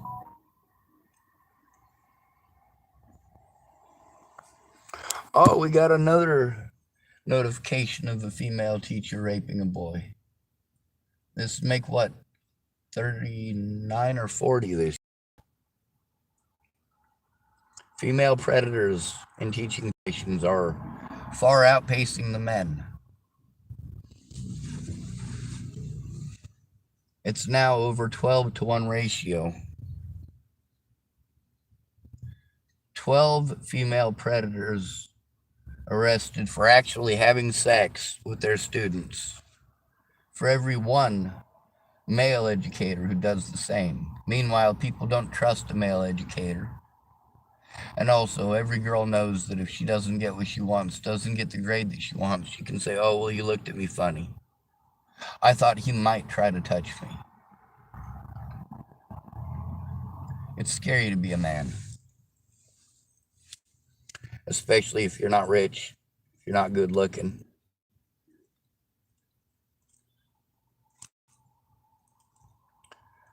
Of course, being rich comes with its own problems, doesn't it? Like, does she really care about you, or is she another gold digger? Is she here because she cares about you, or is she in competition with one of the Rebeccas back home, or Karens, or whoever else? Is this about caring about you as a human being, or is this about showing off the trophy husband? Look at the perfect life that I've got.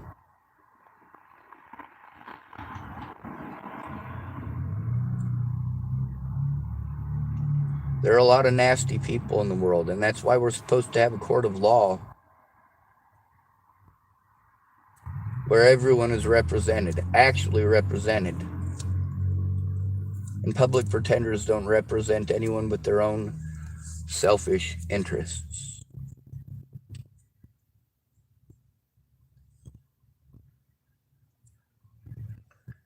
Just because you win a lot of arguments at home doesn't mean that you should be a lawyer.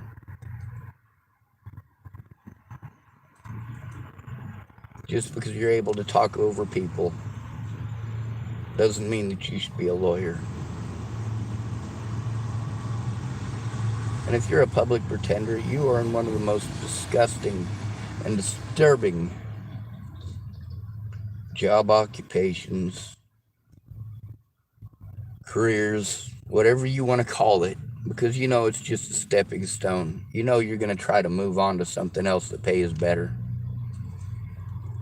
A private practice, but you got to have some experience under your belt before you can do that, can't you? We can say, oh, well, I spent 5 years as a public defender.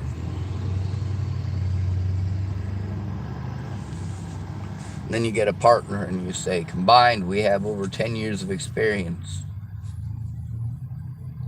And then you get 5 years under your belt privately. And you get to say, oh, well, we have combined over 20 years of experience in defending our clients. All about advertising, all about changing the words to whatever you want them to be, however you want to represent the situation. I mean, sure, basically all you did is help people to mow over homeless folks, but you get to paint it as a positive light, as you did good things for broke people, but you didn't, did you? You talk about how you want to preserve the civilian population, and the Russians are the ones out to destroy civilians. Meanwhile, we drop bombs on weddings, don't we?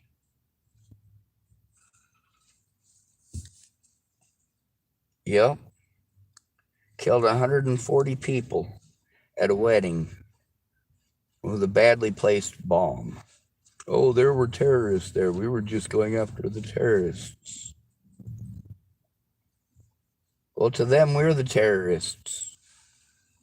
They're not in our backyard. We went to theirs.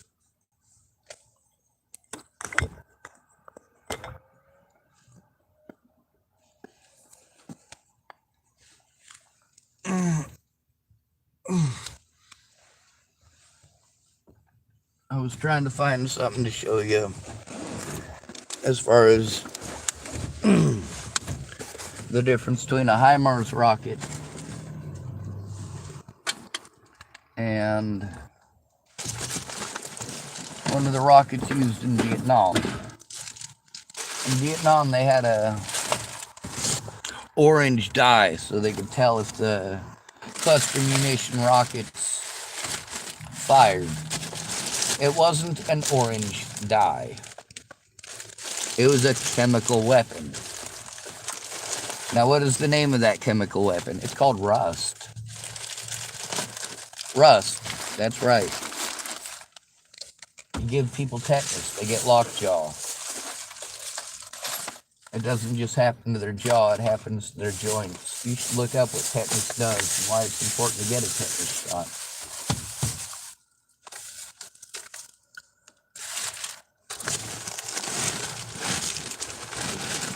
That's my sugar. Well, I've got an addiction, I admit it. Well, it is looking to me like this is not going to be a happening thing. So goes life.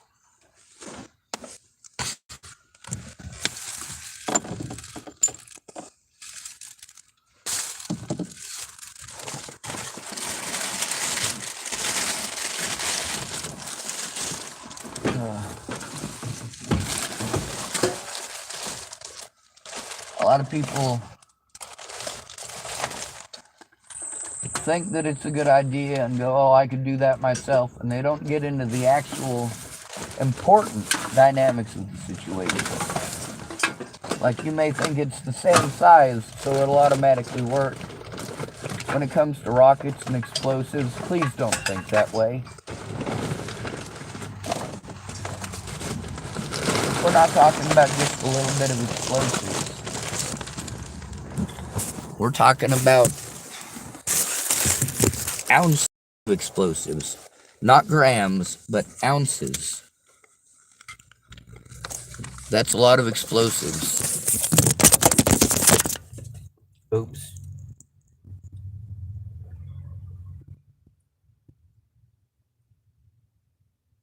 Well, I definitely lit something on fire. I can smell it.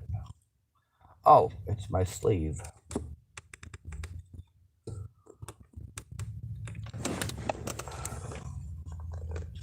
Oh, come on, get off of there.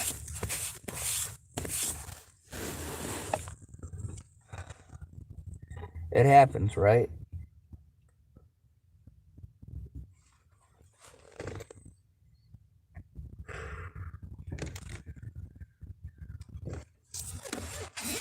I should probably just take it off. Make sure it's out. Yep, it's out.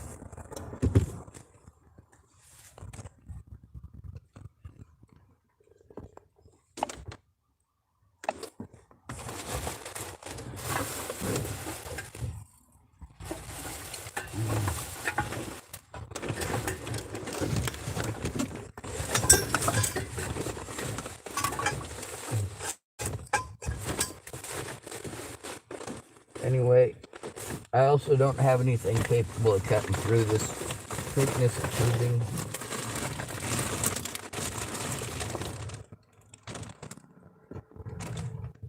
I had to have it cut 2 lengths at the store.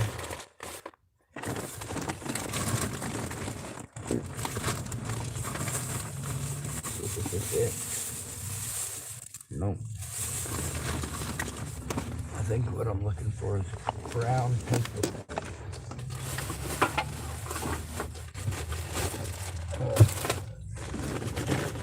Is it? This might be it. Yep, it is.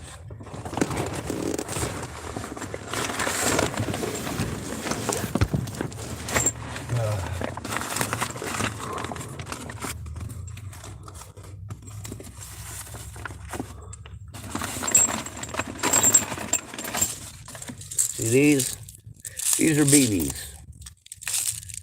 Now these are steel BBs that are coated in copper. The HIMARS rocket basically launches a shit ton of these out. But they're heavier. And they're harder because they're made of tungsten. And they go a lot fucking faster than a BB gun.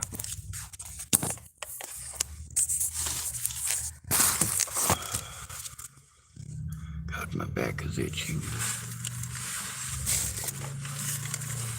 Now that's one type of cluster munitions that is technically sort of a gray line or a gray area.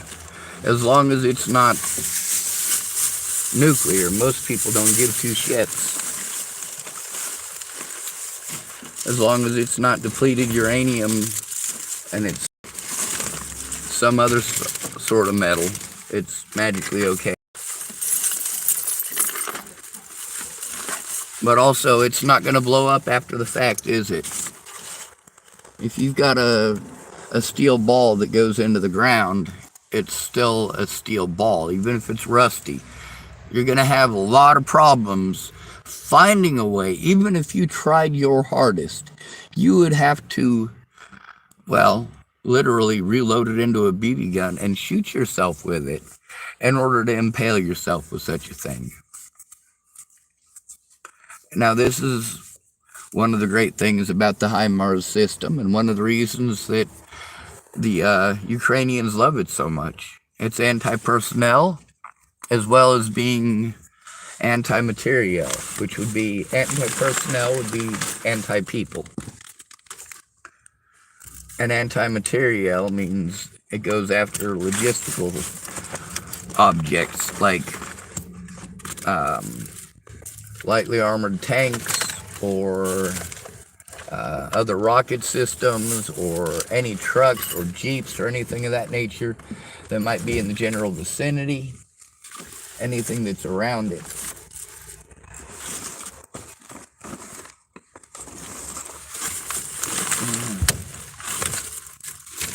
There's a, oh, is this it?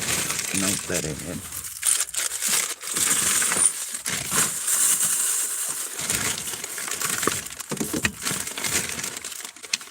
There's another bag that I'm looking for in here, and it has nails in it. The type of munitions that we launched in Vietnam, it'd go a couple inches up to a foot underground.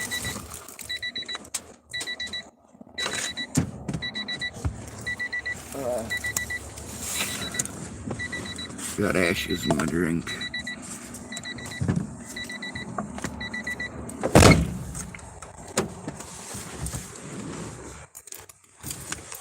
I was going to show you the nails. They're not very long, and it's just a nail.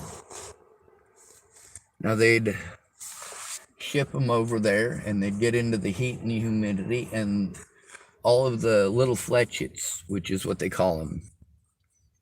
It's basically a little steel dart. Instead of having the back end of the nail on it, it's pinched so that it's basically got fins on it. So one direction will go forward and one direction will create drag and make it so that it goes to approximately where you want it to go in a much tighter and closer group than if it was just a bunch of steel rods.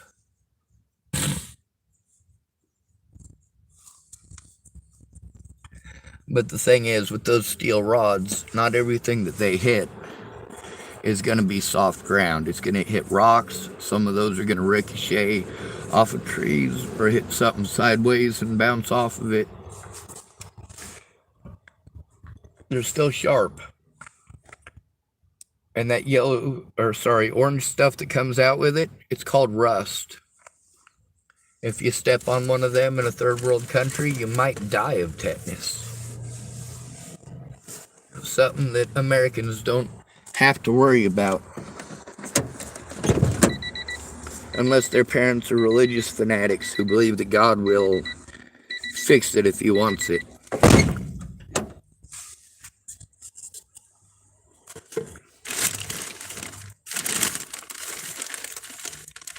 Some states have deemed that child abuse. Understandably so. If your religious preferences are to let your child die, I don't agree with your religious preferences. If your political preferences are to blow people up instead of try diplomacy, I don't agree with your preferences. If you prefer to blast things with HIMARS rockets or blow up weddings, you and I have political ideology that is far too far apart for you and I to ever communicate on an effective level. But one thing that I would like to communicate to you before you go trying doing stupid shit, like making your own RPGs, trying to join the IRA, American Division, or some crazy shit like that, I recommend you look up some of the gore videos of people who have maimed and killed themselves with homemade crap like that. People who thought they knew what they were doing because they saw something and went, oh, I could make one of those. Well, there's a reason that these things take years of development with people who are professionals who already know what to expect and have years of experience in what to expect. There's a reason that those people handle it. When a lot of these pro-Second Amendmenters are saying that we should be allowed to have the RPG-2 because it's literally just a tube made at a tire factory or a tractor factory, that's not the truth. The truth is you have to have 40 millimeter telescopic pipe. If it's not telescoping pipe, then it's not seamless. Yes, it's a lot more expensive. It'll cost you about $160 to $180 for a tube long enough to make an RPG-2 out of. You're not going to be able to, at your home shop, make an RPG-7. You're just not going to have the ability to do it. You could realistically make an RPG-2, but you could not realistically make one with this cheap, shitty-ass tube that they used for making them in Vietnam. And yeah, this is literally the same tube that is in one of those, well, I don't know if it's got the same exact numbers. It probably does, though, because it's a 40 millimeter inside diameter. And even though it was sold here as 1.5 inches, it's not 1.5 inches. It's 40 millimeter.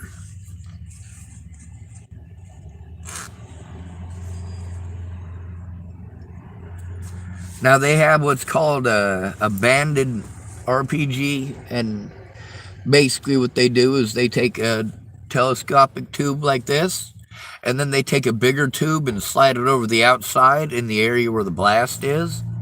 But even that has the chance of bowing it out, and they were showing one of them that did that too.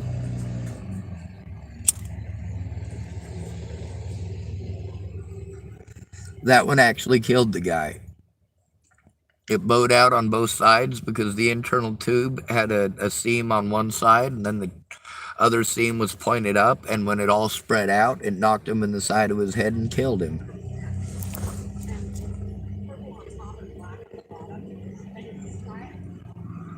Now, a lot of these, it's just gory pictures of the aftermath while the person's in the hospital. One of the guys, he's missing literally half of his head, all hooked up to tubes and pipes of his own, all because he was, well, that was a real RPG-2 in Afghanistan, I believe, is what that one was. But I mean, it's nasty. And a lot of people, they see these videos on YouTube of these sugar rockets and these homemade grenades and a lot of this other stuff. And they don't think about it before they commit into an action. Like people who go, hey man, you know, I'm going to go down and get me some lottery tickets. I can feel it's my turn this time. This time I'm going to win the lottery. This time I'm going to win the lottery. Or, hey, you know, I'm going to build me an RPG and I'm going to go out and have fun with it shooting. And, you know, if World War III comes around, I'll have an RPG. But the reality is, you're just going to end up maiming yourself or killing yourself and possibly anybody who's around you. Yeah, we're Americans. We love stuff that blows up. Yes, we like to see fire when stuff blows up because it makes it cooler looking. You look at the HIMARS rocket, it's not as cool looking. You don't see any flame, none whatsoever. Just the explosion. It looks like someone threw a big handful of dust in the air. A really big handful of dust in the air. And it does look kind of cool the way that it peppers it and makes all the dust come up. But when you think about the human cost, about the fact that those are made to kill human beings and destroy human beings inside of armored human being carriers, that if they're off by just a little bit, they could get some civilians killed. A few or many. We also get to see the stuff that we're bitching the most about the Russians doing. We started. Who made the first recoilless rifle? Americans. 1910. The Davis rifle. Or Davis recoilless gun. It was designed for the U.S. Navy, by the way.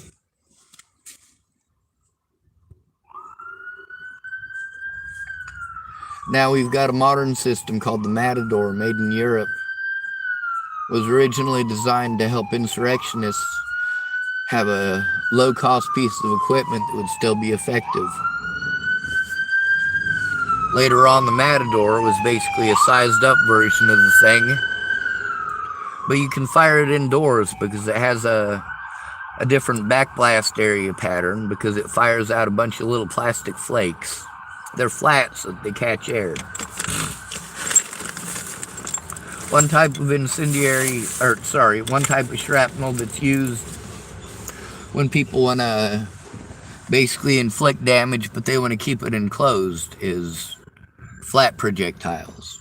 Basically, steel washers or pieces of round steel plate or even aluminum plate or zinc. And what happens is, when it hits and it shatters, it throws all these munitions all over the place. But because they're flat-sided, they don't generally carry as far or have as much of an impact. A lot of people have survived being hit with a flat munition right next to them. Like there's a couple of Russian bombs or bomblets that they had as cluster munitions. Basically bouncing Bettys that would fly up and fire out a whole bunch of washers all at once. And people have triggered those and been like 10 feet away and gotten pelted with a whole bunch of basically the equivalent of pennies. All they ended up with was getting pelted with pennies.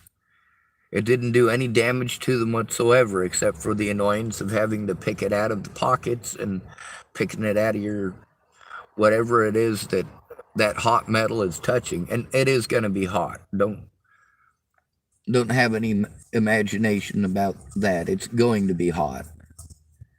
If it touches your skin, it's going to burn. Now, the flat munitions are made so they won't travel as far. A lot of the stuff that Americans use is designed so that it doesn't have rust, oddly enough.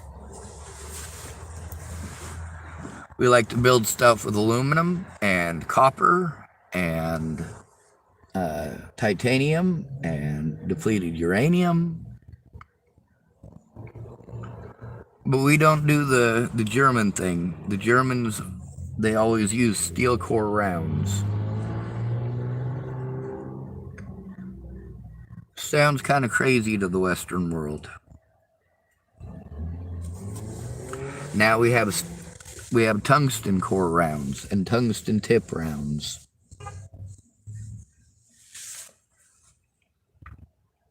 And all this stuff is made for killing people. And you guys playing these video games and wanting to pretend like that's the real world. And then you pretend that autistic people who are obviously aware of their surroundings must be stupid because they're autistic. They don't know what's going on because they're autistic. They must not be intelligent because they're autistic. Why do you think that way?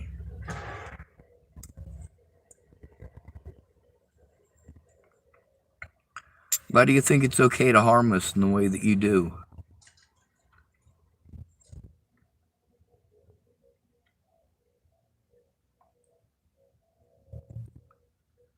Anyway, it's good to be rid of you. Thanks for coming to visit.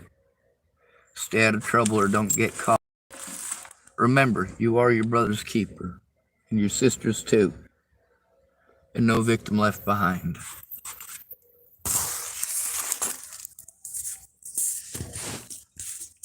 The purpose of the videos with the sugar rockets is to show you that shit's dangerous. The purpose of giving you the educational video, modern educational videos, as well as the old training videos. Your chances of having somebody that can make a bazooka are pretty good. Bazooka is a pretty simple piece of equipment, and it's literally just a tube. On an RPG-2 or an RPG-7, you have to do some actual work to the tube to make it even function. You have to drill holes and do machining. With a bazooka, you don't need a machine to do anything. Once it's cut down, you just ream out the very end of it. And you can do that with a hand reamer in about 10 minutes, getting both sides done. The bazookas that you see in the movies and the ones they had during World War II, yeah, they had lots of little stuff that they added to it later on as safety mechanisms and safety features and all sorts of stuff that you could weld on it and screw into it and mount onto it. But in the end, it's a Davis gun. With, instead of a solid shot on the end of it, it's a high explosive anti-tank round. You can still buy World War II American bazookas demilitarized. It means they have a big old hole inside of them. And people have taken those, filled in the hole, and made them functional.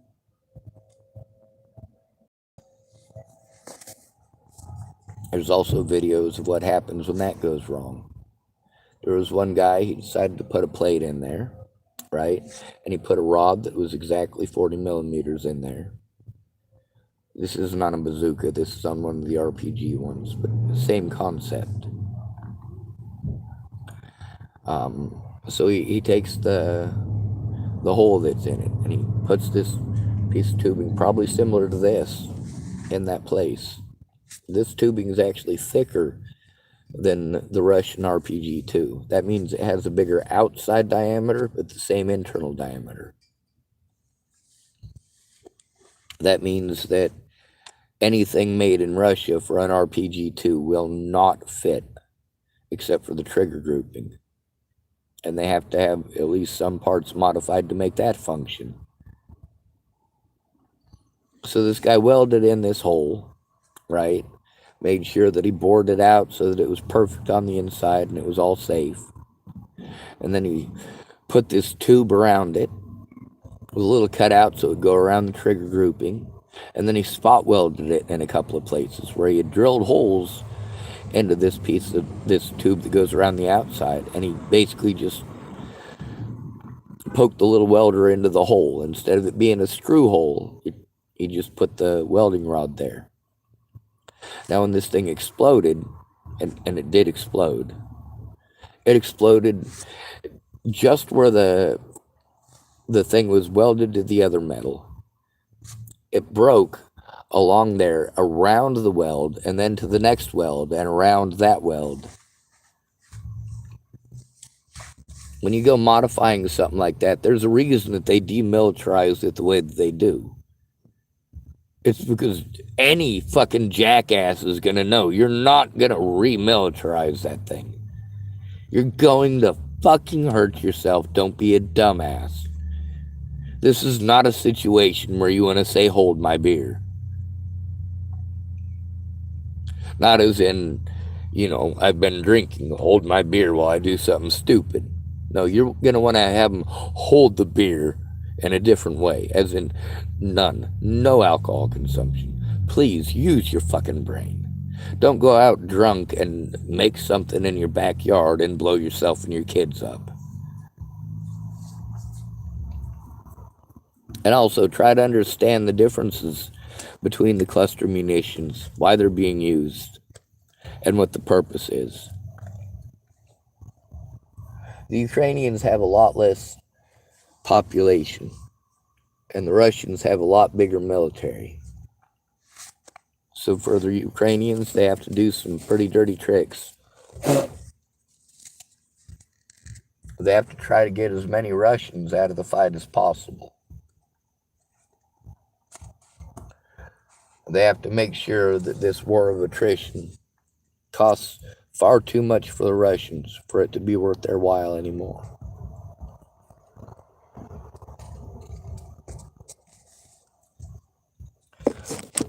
The HIMARS rocket system is effective in this. It's also legal according to international law. Whereas cluster bombs, actual bombs, are not. The rockets from Vietnam are still legal. That orange stuff isn't a dye to mark that it's gone off. It's rust. It's low quality steel. It's nails. Instead of squishing it into a nail head in the back, though, it squishes it into fins.